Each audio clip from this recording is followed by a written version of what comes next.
Greetings, Devans. Today is my third day here, Tirunamalai, on this holy hill, sitting right now also on this holy hill. This time I haven't traveled around much, not even gone to the Arunachaleshwara temple, not gone to any other ashram. I find myself just in Ramana ashram on this holy hill. Because something keeps me here. And yesterday I was on top of the Skanda ashram, where there's a beautiful cave enclosure where Ramana used to have his bath and sit in the mornings, and that was his beautiful moments probably that he had there, and he cherished those that place. And a lot of things were happening there, which I made a short video yesterday, and I had said that I want to share a lot of things. I spent almost the whole day yesterday on the hill, and so much brimming in, but strangely I couldn't speak. I wanted to share some good insights, but I couldn't speak. I couldn't speak in the sense there was no desire to speak. As I told you, this is a place of silence.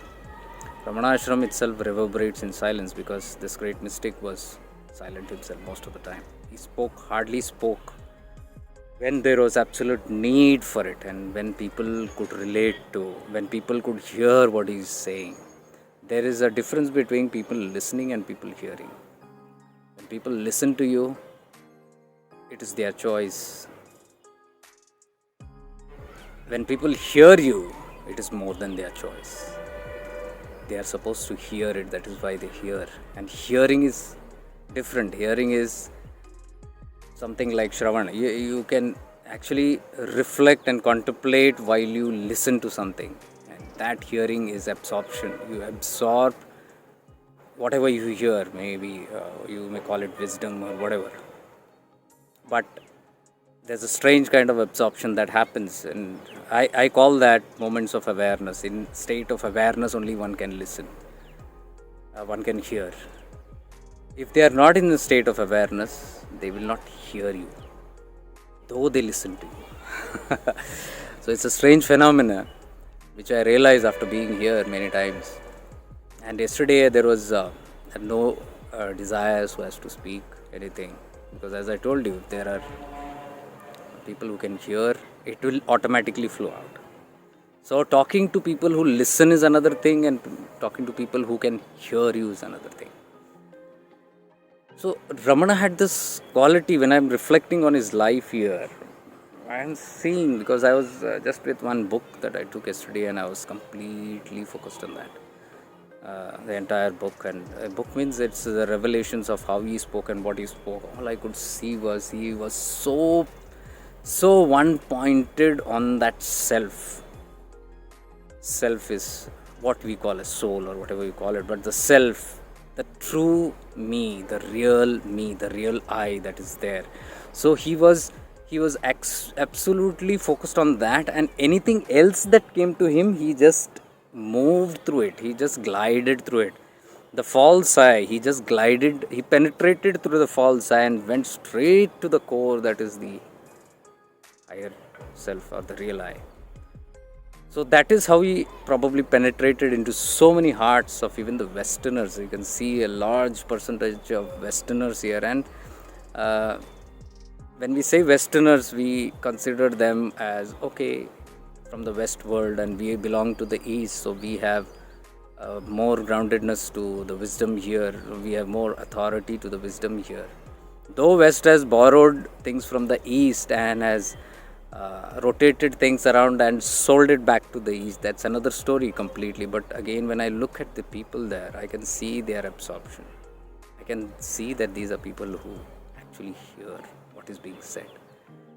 So these people come in and absorb. I'm just observing the people around, because as I told you, everything reveals when you look at the people of a certain community or path or a religion. You don't have to penetrate deep into the core of the subject. You just look at the people who are absorbing that subject, and when you look at the people, that reflects what the path is. That reflects the guru, master. you look at the devotees, or you look at the disciples, or you look at the followers, it will immediately reflect everything about the nature of the teaching there. So I can see all these, they call themselves as devotees of Ramana, but I can see that they are really devoted. When you are devoted, it's a devotee. Devoted to what? They are not devoted to Ramana. They are devoted to the principles of Ramana. They are devoted to the teachings of Ramana. They are devoted to what flowed through Ramana. They are devoted to the message and not the messenger. Obviously, they need the messenger to connect, they can relate with it. When they look at the messenger, they have that bhava, they have, like when I look at my master or the picture, when I don't look at his picture outside, the picture is installed here. I always suggest that. Though it's hard for people to believe or understand what I'm trying to say, it's okay. But those who understand, those who can hear what I'm saying, install that image into your heart. And when you look at that, that connects you to that consciousness of that being that you are so connected to. Otherwise, if you're just connected outside, it's just an external connection that you have. You fall in love with the outer. Outer is different, inner is different. We are unable to enter into the periphery also beyond a certain, because we are stuck in that. That is what we call as dual states, and that is what we call as Maya. That is what Ramana spoke so deeply about. That is what Ramakrishna Paramahamsa spoke so deeply about. If you want to understand the Guru Tattva, just look at my post on Jake Light and Facebook. Today I just posted. You refer to those, because when I say, people say, oh, maybe he has some agenda that he's speaking. No agendas. I'm just, there is some knowing in me that knew this, but I did not have the self-confidence to reveal it or share it, because I thought it is my personal thought. But when I look at great mystics and I see they have already said what I feel, there is a deep conviction and there is a certain joy that sprouts from within, that okay, so these were not my thoughts, these were deep insights that were coming to me. Where did it come from? It came from the inner being, from the core, the consciousness. So that is how I relate to it, and that is how I studied and I understood and I learned that that tattva is more important than getting, because I have been through all that. I have been through the outer, I have been through the inner, and it's a journey. You have to begin from outside. It's all outside. You get connected to the outside. You are madly in love with the outside. You are a fan of the outside. You are a devotee of the outside. But then as you move inside and you see the real core of that outside, you relate and you understand what is all this about. What is the journey about, and what did that external being come into your life for? It came into your life to connect you to that inner being. And when that happens, you realize that that tattva, that consciousness is not separate from yourself. Self is your guru, your inner self is your guru, and that same guru which is inside is the God itself. So that's why we say the self is the guru. I am God. If I am God, can I not be that Guru Tattva also? Simple understanding. So this is not about logic. This is more about the feelings and the experience. So what I'm talking is completely experiential, not reading books and telling you, but when I read the books confirm what I feel and my experience as true, because they are the only convictions for me to help me study and understand whether I am on the right path. So these books, these masters, these experiences teach me that, and that is what I try to share on these pages, because this is my personal experience. There are these experiences that I am trying to share, so that the people who are deeply connected, who really have come into spirituality for the real purpose of it. I am not talking about if I have come to spirituality to earn a job, to find a good wife or husband, to get a male child, to get a car or a bungalow, to own an estate, to travel abroad, to travel all around the world, to be able to do that, or whatever the goals are, individual goals are. I don't say it's wrong. Maybe that's their choice. But when I talk, they will not understand what I'm saying. The other sect of people is somebody who has come into spirituality for a purpose, that is for the highest purpose, that is for gaining the knowledge of their self, to understand what is the self, to understand what is God, to understand the cosmos, to understand what are they here for, and to strive to reach that. Once they understand what are they here for, then their focus is on that, on nothing else. Then I am not talking about worldly gifts. So I am talking about somebody who has transcended those desires and somebody who is fixed on this. I am not condemning those desires. Maybe it's a journey. They will have it sooner or later. But I am talking about the people who have transcended that. They will be able to relate to this. So these experiences that I share, all these things that I am sharing exclusively on this profile of Jake Light, is for those. And it will not have one ideology or one kind of a way of thinking, a linear pattern. No, it's not. It's a 360 degree wide what you call periphery of expansion of your consciousness. It just expands into everything, good, bad, ugly. So we are not talking only about the good. We are not talking just sattva here because we are on the spiritual path. No, that's not the path about. That's not what I talk about. I'm talking about the rajas and the tamas also. Light. We are not just talking about light and light and light and light. Maybe it works on some, but here we are expanding into everything that is a part of this cosmos. Everything that is a part of this creator. Even the darkness is a part of the creator. All our dark shadows are a part of that creator. It came from there. It all developed within. It's all going on in the play of consciousness. So we understand the consciousness. How to get out of this cycle of this play is what we are trying to find out. And for knowing the way out, you have to know yourself inside out. You have to know the inside out of this creation. So there is nothing that we discard. Everything is in its place. So I might refer everybody. I might refer a great divine soul on this planet whom we consider great, because we are the people who grade people as great, or we are the people who give titles of Brahmarshi or Paramahamsa and what else, Maharishi. All these are titles given by the human. They never said I am Brahmarshi. They never said I am Maharishi. Ramana Maharshi never said I am this. No realized being, no self-realized being of that stature will put a title to, because they are beyond titles. They have gone beyond it. So who puts these titles? It is out of respect that the devotees or the followers put it, and it's fine. It's fine to identify, but do not, dear ones, get caught up in that number game, in the hierarchy. Oh, if this title is given, then he has to be there. If this title, then he has to be here. You cannot number anybody on the number game. It's impossible to judge or understand the consciousness of any evolved. Forget evolved being. You cannot understand the consciousness of the person sitting next to you.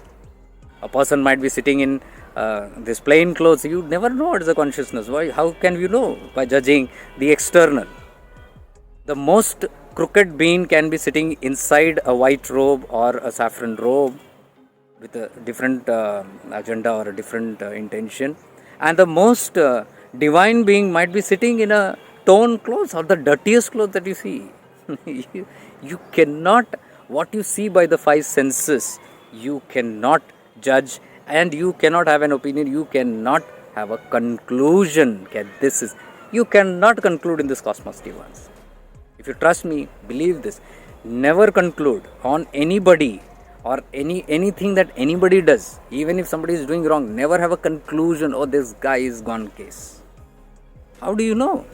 One touch by somebody might transform him overnight. Or maybe that's the final set of karma that person is undergoing.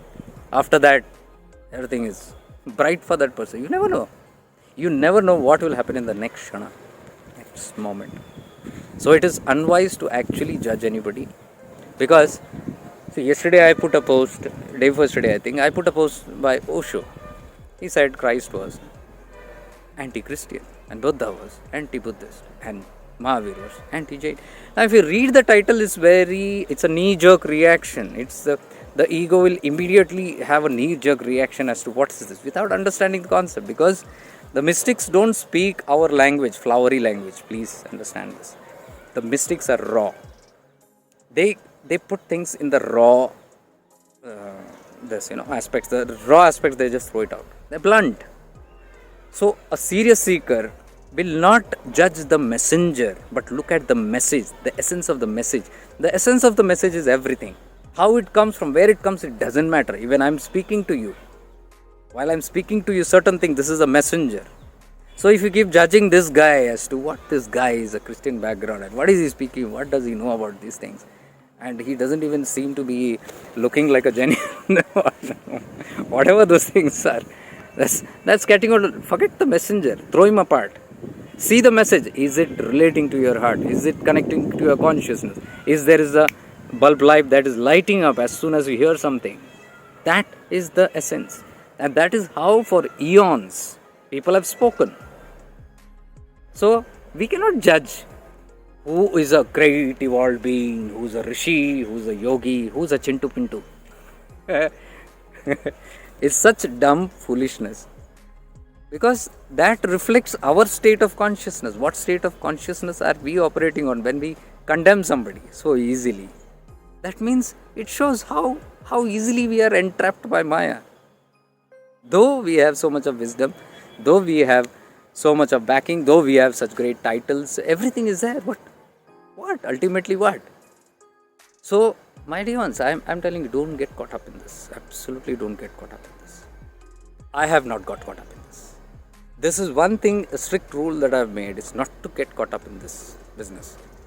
And not to even sit convincing people on it, not to convince anybody as to this is the truth. This is my truth. See, this is what I am talking right now. This is what I am experiencing. This is what flows from my heart. So I am expressing it and putting it on the internet.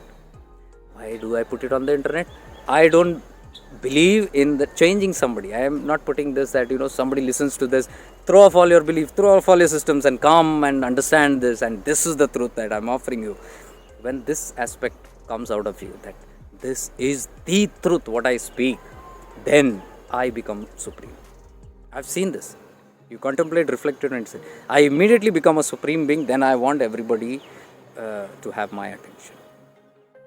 And if I don't get that attention, you see the reactions that come from within. I'll get frustrated, I'll get angered, I'll get triggered. I want to curse, I want to vent out things. I try hook and crook to convince. I don't leave that. Then I justify my actions, I justify what I say. I try to prove my point. To the extent that that person is convinced, and it's not convinced, I remain restless. I've had this. I put a post on Osho and so many comments came in. I was expecting that because I know that when I put. Osho is one being, I'm telling you. He must have had whatever. I don't want to tell what he did was right, what he did not do was right. Who am I to judge? But the world has judged him already. It has done this way and that way. And each justified. The people who say they are correct, they justify. People who say wrong, they justify. All are caught up in this. The message is lying behind. The messenger is caught up. Whatever happened to the messenger was mortal. It came with a body. It went with that. But that messenger, through some message and gone, can we gather those pearls? That's what important. So if we look at the messenger and judge, we might miss the pearls that person said. Because we have judged, that guy is of this stature. Understand what stature might be mine, where I'm sitting and judging all the people. This guy is there, this guy is there. Everybody feels that their Guru is the Supreme. There's nothing wrong in it. Everybody feels their God is good. A Vaishnavite will feel Vishnu is everything and Supreme. A Shaivite will think Shiva is Supreme. A Shakt will think the Mother Divine is Supreme. Similarly, every disciple, every true disciple who is dedicated, I'm telling you that, dedicated to their master will feel their master is supreme. This is perfectly fine and this is very, very beneficial for that person. Listen again. This is very, very beneficial for whom? For that person. It will help speedify their evolution because they are connected to that tattva. They trust it whole and soul and they are going by it. This is good for that person. But when that person thinks, this is good for everybody else and now everybody, sabka bhala isi mein hai. Everybody is going to benefit from everybody has to benefit only from here. Then it's gone. You're caught up in that Maya. You're gone. Because then you will spend your time and energy in not in following that particular tattva. You are now dissipating and trying to prove supremacy of your guru or your God. Your whole lifetime goes in trying to prove that this is it. And the more you try to prove it to people, the more people will push back, because they can read those energies. Something is coming by thrust here, by force. Everybody has a free will. If something is thrown against their free will, they will pull back, they will retract. This is a natural tendency. So we must understand the psychology of people also. You want to prove somebody's supremacy, you be that.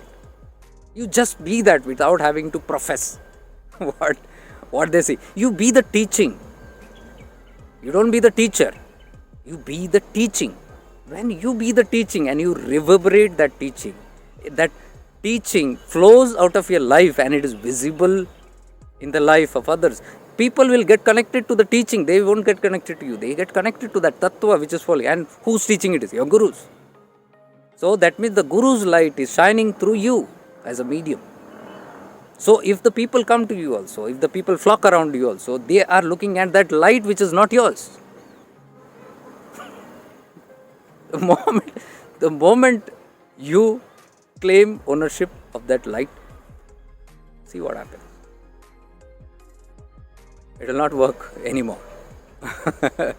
Because it cannot be personalized. There is no copyright on that.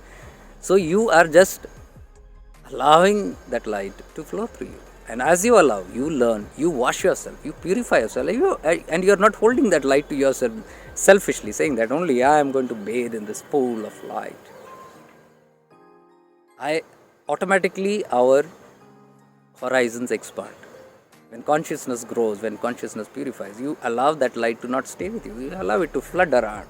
And whoever is taking benefit, let it take. But you don't have anything to possess. You don't have anything to claim.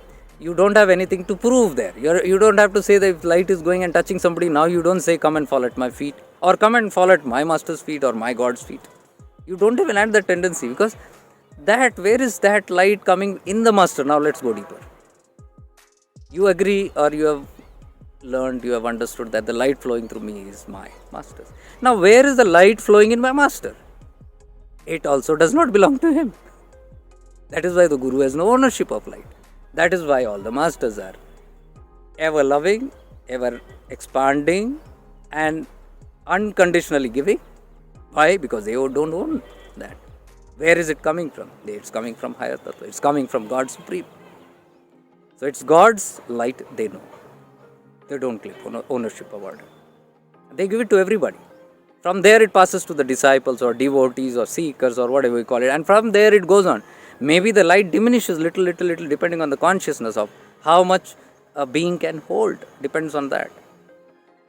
But nevertheless, there is light always overflowing. Remember that. What I mean to say is there is light overflowing from you also. Don't sit and think that you have to become some supreme being, or you have to have wisdom, and you have to have some title, or somebody has to endow you with some crown on your head and make you sit on a throne to be able to shed that light. No, my dear, no. If you are aligned to that light will flow through you, whether you know it or not. How will you know it? It will, wherever you go, you will see that it is touching people's life. This is a clear indication. And if it is touching people's life and you walk away without taking any credit for it, it keeps on expanding. It keeps on reaching people. These are my personal experiences that I am saying. Here this time I came, I met lovely beings. Two elderly couple from some foreign nation who are actually waiting for me, because they see my video and they come to know somehow that I am coming on Sens today. So they waited, and somebody came to ask me, do we have the permission to make? I said, who is this game going about? Permissions and all that stuff. If we are supposed to meet somebody, it will happen without our permission or with our permission. Who are here to sit giving permissions and all? And who are we? We are nothing. So if somebody is wanting something, some help or some assistance, and they're drawn towards you for some reason, it's that light that is shining through you. It's not you. And we spoke for couple of hours, and there are a lot of questions in mind, lot of problems for the solutions which they were seeking, and it all got cleared in 1 or 2 hours. Everything was just clear to them, and I was happy that this light helps. Some way it is helping wherever I go. My intention was not to come and meet people here, because this is very silent, reflective place. But yesterday, not just that, I met another 3 group of people on the hill, one in Ramana ashram and one in the room I am staying. All these people somehow knew, maybe because of the profiles on the social media, and they came and talked about the subjects that I talk, and they had deeper insights in it. Now, these are people who want to listen, they want to hear. Actually, they are hearing certain things, and when they have clarity, it becomes a satsanga. It's called Satsangh Association with each other. When association happens, the light just spreads within each other. And I'm not saying I am the only person sitting there holding. No, they had lights, because when we are speaking a lot of things, they shared their insights, which I caught. There's so much to learn from their experiences, so much to learn from their personalities, their auras. So much to learn. So it's a give and take. It's not just one-sided. This is called Satsanga, association with similar people of the same interest, because light flows into each other. So that's Satsanga. And today morning I was telling one of my friends, he was there literally with me all the time. So I asked him to continue doing whatever you're doing, meditate or whatever. I'm having my breakfast, whatever. I'm in my own mood. So when I come, there is no schedule anywhere. I just follow my inner schedule. So if I come with friends and all, they have schedules. So what will we do now? What will we do there? We will. So I cannot adhere to that. I am a free-flowing bird. I don't get into any kind of doctrines or any kind of regulations. So I say, you go wherever you want to go, and allow me to go wherever I want to go. So I'm in my space, no problem. And if we have to sit and talk something, let us fix a time for something and let us have that. So there's a disciplined time there. Otherwise, you are just out in that vast consciousness, and you allow things to happen to you.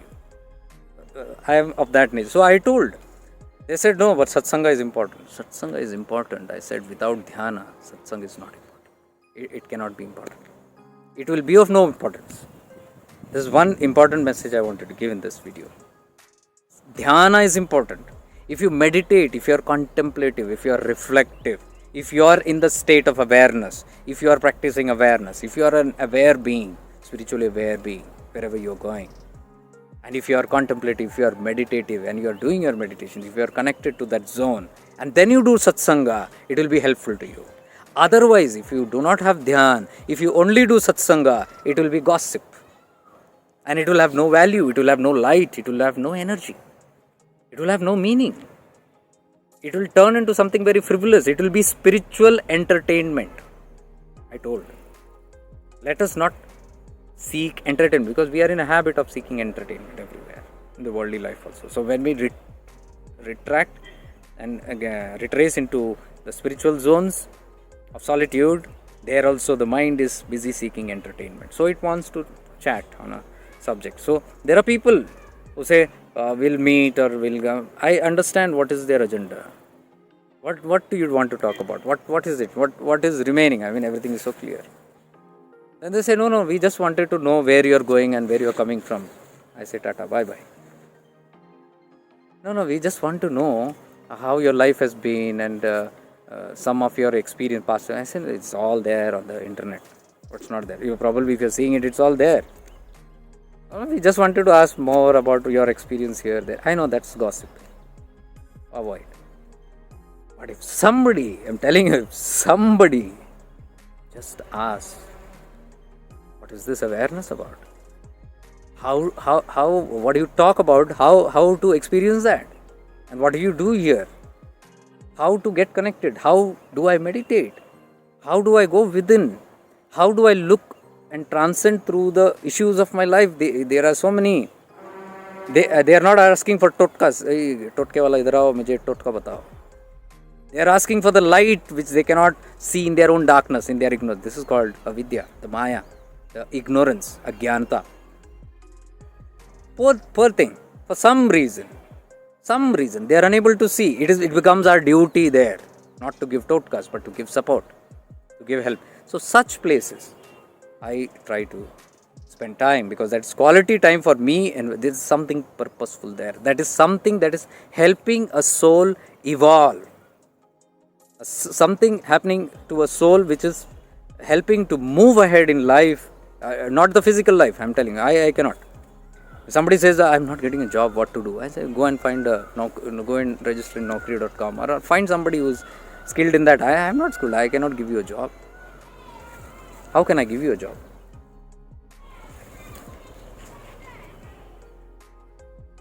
I remember Ramana's reading yesterday with the same thing. He said, it's not in the external posture that how you sit. It's not in the postures that you sit and what you show externally. You might have a blissful posture, you might have a blissful smile on your face, but what happens is, what is going on within is all that matters. Not exactly as to how you look externally. So there was somebody, it seems, in the ashram who was sitting in great saffron robes, and he was in straight some Padmasana posture, and he was sitting for hours together without shaking, without even moving. So he was deeply contemplative actually. And on the other side there was another guy who was sitting in simple plain clothes and also sitting very meditatively, alert and active, straight, focused within. It could be seen from outside. So Ramana was telling somebody, if you want to learn meditation, learn from that guy who's sitting there in shirt and pant, plain clothes. Because he's connected, no doubt, deeply to me. He's so connected deeply that his focus is completely on me. But the only thing is, he's asking me, Ramana, give me a job. I do not have a job. I'm seeking a job, because his mind was fully on the job. He had lost a job or something and he was seeking that. So with that thing in his mind, he had come here and sat for meditation. So when he was connecting to me also, job was in his head. So he was asking me, give a job. So Ramana said, I cannot give a job. Who am I to give a job? I don't know how to give jobs. See, so beautifully, practically he was explaining these things. It might look something from outside, but something else is inside. It all depends on what we are seeking into. Ramana can give something if somebody is asking for what he has come here to give. If you ask something which he is not interested or not keen on giving, you cannot. This is what Bhagavan Nityananda also said. All the people come to me here. They come to me for all kind of riches. They come to me for a baby. They come to me for a groom, a bridegroom. They come to me for a car, they come to me for a place, for a home. And I think, okay, they have to transcend these lower desires. Then only they will seek for something higher. Without satisfying that, they cannot move ahead. So what I do is, I grant them, tatastu, I need a baby, okay, so have it. And they go, they have a baby. Somebody wants a house, they get a house. But Bhagavan said, I was thinking that's it, but it's not. And here, they go asking for a house, and next time they come, they want a bungalow now. Somebody goes for one child, and now they want a male child. Somebody goes out with a request for a small car and gets it, and now he wants a bigger car. And it goes on. He says the desires are never ending. So when are they going to exhaust these lower desires? So, see, this is an important message. Fulfilling lower desires are important to fulfill your dreams, to fulfill your desires, but without it being Trishna. Trishna is this attachment desire, this lust for that desire. One is to have the desire to satisfy, to experience it and to fulfill it and move ahead. But if you are lusting for it literally, then you can never be satisfied. That's Trishna. That's not a desire, that's a Trishna, which Krishna has explained so well. So anything that you lust after is, and that can never be overcome. So you are still in that state. You cannot go beyond. So Bhagavan was there to give something beyond. Then he said, I am here to give. Even Shirdi Sai Baba said this. People don't come to take what I am here to give. They come to take all these mundane things. Are you getting it? So Sainath had come for something, to give something. Bhagavan Nityananda had come to give something. Ramakrishna came for something. And Ramana Maharshi came for something. All the great masters, they came for something else to give. And how many of us are actually taking? So I'm telling you, what we want truly, only we can get that from there. Rest all is of no use. So the satsanga matters. The satsang is important. But understand what somebody can give. What I can give. I cannot give you boons. I cannot give you liberations. I cannot give you anything higher than that. But what I can give you, what I have. What do I have? I have deep insights on deep wisdom on certain things, which again is due to the blessings, the grace of the higher tattvas. That's why it is there. And if it is there, I am utilizing to give it. Whatever you have it, you give it. You have love, you give that. You have wisdom, you give that. You have money, you give that. Whatever you have, you share it with the world. As simple as that. That's what makes your life meaningful. And that's what I'm trying to do. Sharing the light and wisdom of this path. And this path, what I'm trying to tell you, this path is a pathless path, which I am treading on. So it's not on a certain path. Because when I am saying we are all one, it's all oneness, it's all coming from there. Straight going to Guru Dakshinamurti, who has no differentiation. He will never differentiate. Let me give more to this path, less to this path. Dakshinamurti is the silent version of Shiva. The silent version, the silent teacher. What you achieve in silence, you can never achieve through your five senses. That is what I am trying to put so much emphasis on. This is a place of silence. This is a place of self-contemplation. You are deeply connected in silence to yourself. I told you yesterday I wanted to share so many things, but I couldn't open my mouth. There was something that overtook me, that I couldn't speak. And I didn't try to force. I said, okay, fine. Let me enjoy this space of that. But I'm telling you, this is what I said when I was sitting on the rock. So many things are coming in from within. Where is it coming from? I'm not pulling it from anywhere. Nobody is pushing it through me. It's happening spontaneously. And to whom does it happen? To whoever gets into that state of consciousness. It's not I'm saying that only if I sit on a rock, I'm going to get it, or I have achieved something. No, you sit anywhere. But if you are in that frame of mind, if you are in that state of consciousness, if you are in that perfect state of awareness, you have clicked, you have merged with that. Awareness brings you there. My awareness showed me this. And that is why I teach people awareness. How you can do it. I don't tell you, I'm here to give a solution. I'm telling you, you can find your own solution. Because if I give you a solution, you will get stuck to this messenger. You will repeatedly cling on like a parasite to something else. We have been doing that all our life, day ones, I'm telling you. We only cling on. And we want periodically updates. We want periodical support from something other. We never think of flying off. Because we were never allowed to fly off. That's by the systems. Fly off in the sense, you feed yourself, you move ahead. Like a bird, you fly. You soar high in the skies. And you have your own hatchings. That's how life continues. But imagine if you are like a parasite stuck to one thing and you are not proceeding anywhere other than that. Where is the end to that? It's an endless loop. Anybody, we are all parasitic. Waiting for somebody's message. Like somebody says, you are not doing live these days. Please do live. You are actually moving towards becoming a parasite. So I am not even encouraged. I don't feel encouraged to do that. I said, whatever spontaneously comes, let me do that. Why should somebody think that my coming live or somebody coming live is going to enlighten them? It's not going to. If you are in that frame of mind, even 20 years, 50 years down the line, you will be watching my live. What use that is done to you and me? So I would rather prefer to teach you that awareness where I have learned it, how I have learned it, and how I try to put light into my areas of life, and I work out my life issues.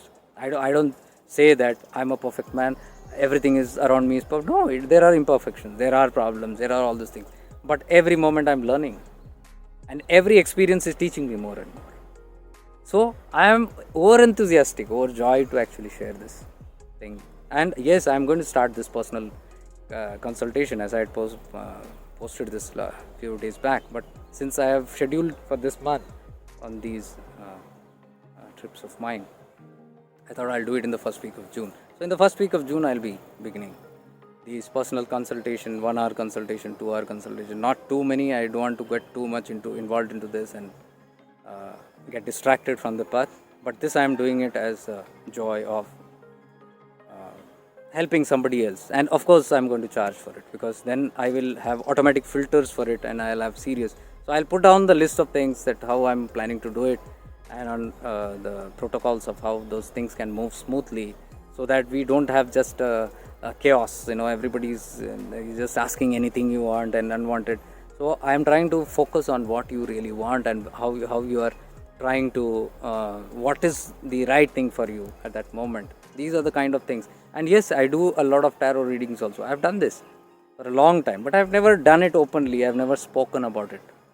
Tarot card readings, and this has something to do with your psychic, and it has worked wonders for me. I do readings for myself.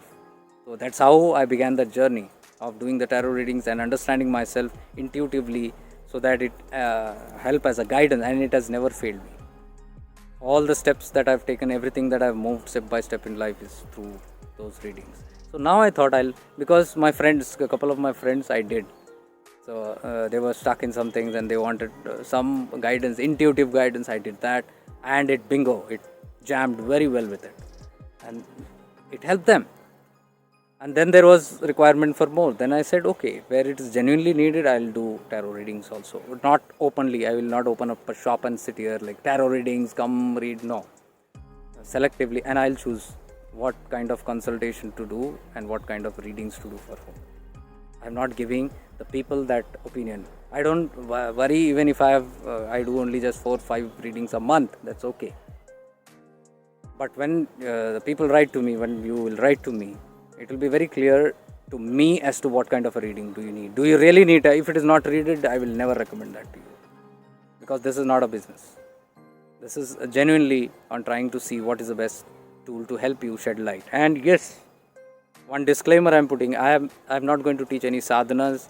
There are a lot of things that I've learned on the path of my master and all that. So I don't want to get authorized into all that stuff. So I won't be doing anything, nor I will be regurgitating anything from the path that I am from. For that, you'll have to remain connected to your master, to the path, and follow that wholeheartedly, whichever path you are. So I am not going to be a guide or your mentor of any path particularly. So if you ask me about any path, you know it better. But if you ask me the zones in that part or the path where you are having some darker area where you can't have clarity, I will teach you awareness. I will show you the awareness. Through my awareness, I will help you, and through, I'll teach you how through your awareness also you can see through certain things, areas of your life, and have a larger picture of the whole thing. So there are certain things that you will need to do for that. And I'm sure this has to happen, because I'm sitting right now on this holy hill, Arunachaleshwara. Today in my meditation, the same thing was going on about these consultations. So I picked up the mobile and came here and said, let whatever flows to me, it flow. So I had no intention for this. I had some other message, but this came out and I'm putting it out.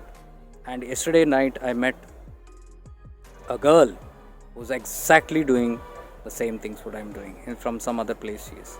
So she's from Delhi. So she was here, and suddenly something happens and we meet, we talk to each other for about 1 hour, and all that she was telling me was the guidelines of the consultation.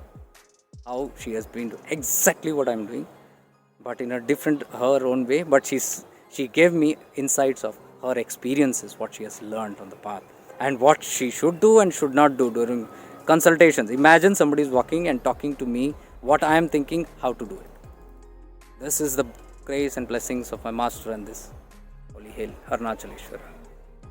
So I go by that. I go by how life unwinds. There is nothing from here. There are no personal agendas which I sit with. It's the intention that matters. And when you are merged with these kind of places and this consciousness, and if something is happening out there, and you are open to it, I welcome it. So that's all, guys. I had begun with that message of that silence and solitude and going into the self and connecting to that. So I am awed by Ramana's teachings of how everything he discards. I mean, I have learnt all my life how to attend to this, how to attend to that, this problem, that problem, how to heal, how to, contemplate and go over certain issues or blockages in life and why blockages come, how to take care of the world and the family issues and, deal with all these things perfectly. I have been able to see in all these decades. But now I feel since those things don't interest me anymore, and my seeking has automatically drawn me to the places where my thirst can be quenched, and it has quenched here to a large extent. So I'm understanding things much more deeper. That is from where I'm speaking about the tattvas also. That is from where I'm trying to share. Maybe you are not in that stage where you can understand where I'm talking about non-duality and you're still in that duality. It's all fine. It's all fine. Ramana was talking in one book yesterday that somebody came to him and asked him about something, some worldly issues and all that. So he was following some dual path of some worship. He was a worshipper of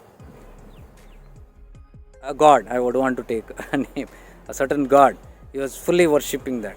So when he came for answers, and Ramana as usual said that God is nowhere there, what you are seeking, but that is your own self only. It's the expansion of yourself. You are seeing that only. And when he explained, Ramana took some time to speak to him and to explain his dilemma. But the man was not convinced. He said, no, I cannot trust that. How can it be? It is in this state, that state, and I don't feel it that way, this to be the truth. Ramana became silent and he never spoke after that. So he said to someone else, I tried helping this person, but he is not ready yet to understand this. So I became silent and I said, let him try all his methods that he wants. So let him try, because let him go through everything, let him experience it, because when you experience only, you will come to know what is the truth of it. If somebody is saying it, you will not believe it. So there are many ways even in the religion that goes in a very zigzag manner. So Ramana was somebody who agreed to everything. He said, okay, you are worshipping, worship. You want to chant, chant. Whatever is good for you, do that. But he will not stop there. That's the beauty. He will put one bija, put one seed immediately, light up a fire within that soul by saying, okay, you are chanting? Chant. It's very good for you. Evolution. Go and chant. But he'll say one line. But while you chant, just inquire, who's the one who is really chanting? So somebody is chanting.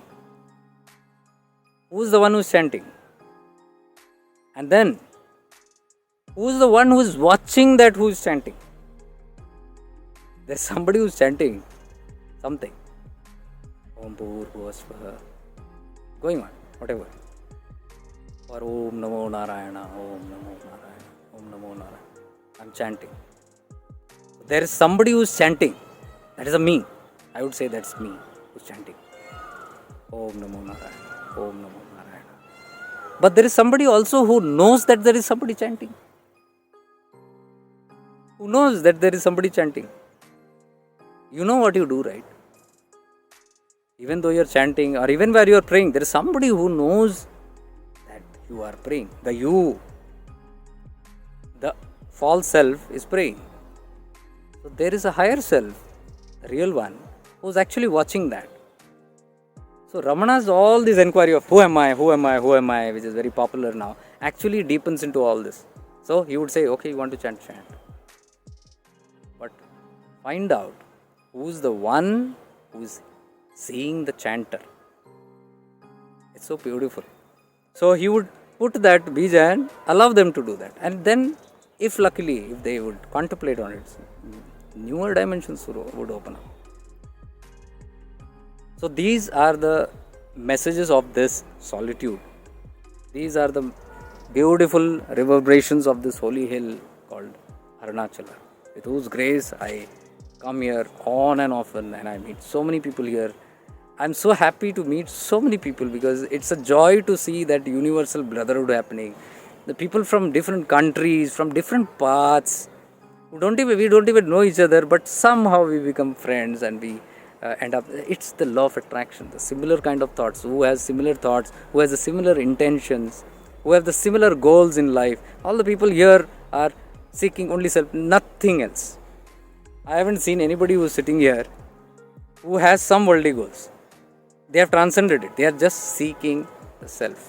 That's all. And that is how the birds of the same feathers flock together. So it's like a big reunion. I told somebody in the morning, a husband and wife today, they came from Bangalore. I was telling them, it's like a big reunion here. Reunion happening of all the big, mighty Vasudeva Kutumbakam. We are all spread out. We have met in so many lives. We have come together. We have gone apart and all that. But now, when the time is right, when the things are towards the conclusion, we are all gathering back to finish off our whatever little depths we have, And that's the beauty of the consciousness. It takes care of itself. It takes care of everyone who takes care to see that they are connecting to the one who takes care. So with this, I take your leave, and much love and light to you. If you have any questions, and if you feel embarrassed, or you don't feel like putting it outside, because I see most of you don't comment here. I get all emails and messages only. So that's fine. Whatever mode of communication you want to keep it. I won't reveal anybody's privacy here. The intention is just to help you out in case you need help. If not, it's fine. I'll keep making these videos. And if no consultations or no these things, that's also fine.